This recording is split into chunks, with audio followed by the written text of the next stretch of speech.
ये फिर से फ्रेश वोटर लिस्ट ये जो है बनाएंगे केवल मात्र 25 दिनों के अंदर। ये इम्पॉसिबल है। 8 करोड़ लोगों का आप डोर टू डोर कैसे जाओगे? ये पूरी तरीके से साजिश है। और जब आखिरी बार ये हुआ था तो लगभग 2 साल लगे थे इस प्रक्रिया को पूरा करने में, तो ये 25 दिन में कैसे प्रक्रिया पूरी कर लेंगे? ये नीतीश जी को डर हुआ, भाजपा को डर हुआ कि ये चुनाव हार रहे हैं, तो गरीब, पिछड़ों, दलितों, बहुसंख्यकों का वोट काटो, अल्पसंख्यकों का वोट काटो और जो है साजिश के तहत चुनाव जीतो। बीजेपी जब जब हारती है तब तब ऐसे ऐसे कॉन्स्टिट्यूशनल इंस्टीट्यूशंस को आगे किया जाता है और उस इंस्टीट्यूशन में आरएसएस के लोगों को बैठा करके ये पूरी तरीके से हमारे संविधान और लोकतंत्र के खिलाफ है। देखिए, अचानक से ये कदम उठाया गया है। पहले ये इलेक्शन कमीशन के शेड्यूल में नहीं था और इतना बड़ा कदम उठाया गया है, हमको याद भी नहीं है कि आखिरी बार इतना बड़ा कदम कब उठाया गया। और ये फिर से फ्रेश वोटर लिस्ट ये जो है बनाएंगे केवल मात्र 25 दिनों के अंदर। ये इम्पॉसिबल है। 8 करोड़ लोगों का आप डोर टू डोर कैसे जाओगे? आप डॉक्यूमेंट्स ऐसे मांगे जा रहे हैं जो गरीबों के पास है ही नहीं। और सबसे पहली बात, ये बाढ़ से हमारा बिहार 73% क्षेत्र जो है वो डूबा रहता है, ग्रसित रहता है, त्रस्त रहता है। लोग अपना जान माल बचाएगा कि इलेक्शन कमीशन को डॉक्यूमेंट उपलब्ध कराएगा, और वो भी ऐसे डॉक्यूमेंट जहां आपको आधार की मान्यता नहीं है, ना मनरेगा कार्ड की मान्यता है। आपको प्रमाणित करना पड़ेगा, अपने माँ बाप का बर्थ सर्टिफिकेट भी देना पड़ेगा। कितने हमारे माता पिता जो गरीब है उनका बर्थ सर्टिफिकेट है, कहाँ से लाएंगे वो लोग? ये पूरी तरीके से साजिश है। और जब आखिरी बार ये हुआ था तो लगभग 2 साल लगे थे इस प्रक्रिया को पूरा करने में, तो ये 25 दिन में कैसे प्रक्रिया पूरी कर लेंगे? ये साजिश की बू है।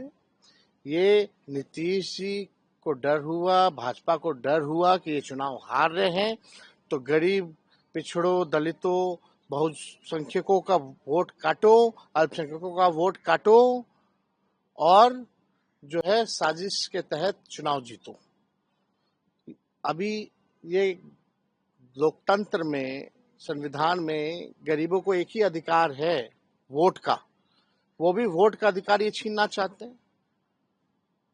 वोट का राज मतलब छोट का राज, ये अधिकार को ये लोग छीनना चाहते हैं। अभी वोट का अधिकार, वोटिंग का राइट छीनेंगे, बाद में पेंशन छीनेंगे, उसके बाद में राशन छीनेंगे।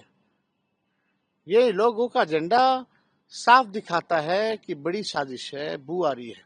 और ये नीतीश कुमार जी और मोदी जी मिलकर के गरीबों का काट रहे हैं वोटर लिस्ट से नाम। ये अन्याय है, इस अन्याय को हम लोग सहने वाले नहीं है। महाराष्ट्र में भी देखा गया था, आप विपक्ष ने उठाया था सवाल कि ये जो इलेक्शन कमीशन है वो जो वोटर लिस्ट बनता है उसमें खेला हुआ था। बहुत गरीब ऐसे हैं जिनका आधार कार्ड भी नहीं बना हुआ है, लेकिन आधार कार्ड भी इसमें मान्यता में नहीं है। अभी कुछ दिन पहले ही इलेक्शन कमीशन आधार कार्ड को लिंक कर रही थी ताकि डुप्लीकेसी ना हो लिस्ट में, तो इसमें आप क्यों आधार कार्ड को नहीं इंक्लूड किए? पहला सवाल।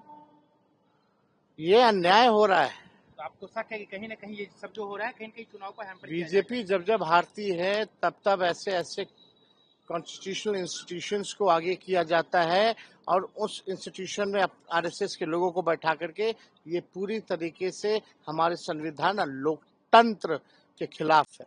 एक और सवाल, आज जिस तरीके से आरएसएस के एक बड़े नेता ने कहा कि कुछ शब्द हैं दो, उसको ये लोग संविधान विरोधी लोग, आरएसएस वाले लोग जो अंग्रेज के चमचे, जिनका कोई योगदान नहीं इस देश की आजादी में, एक बार छू के तो दिखाए लोग संविधान, ये हटा करके तो दिखाए।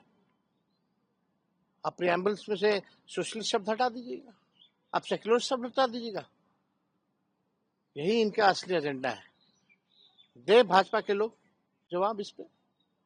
तो संविधान में छेड़छाड़ नहीं करने की बात कर रहे हो? ये लोग सब आरक्षण खत्म कर दिया, सब कुछ जो है निजीकरण कर दिया गया, स्वतः आरक्षण खत्म कर दिया। ये लोग आरक्षण विरोधी लोग हैं, ये लोग संविधान और लोकतंत्र विरोधी लोग हैं।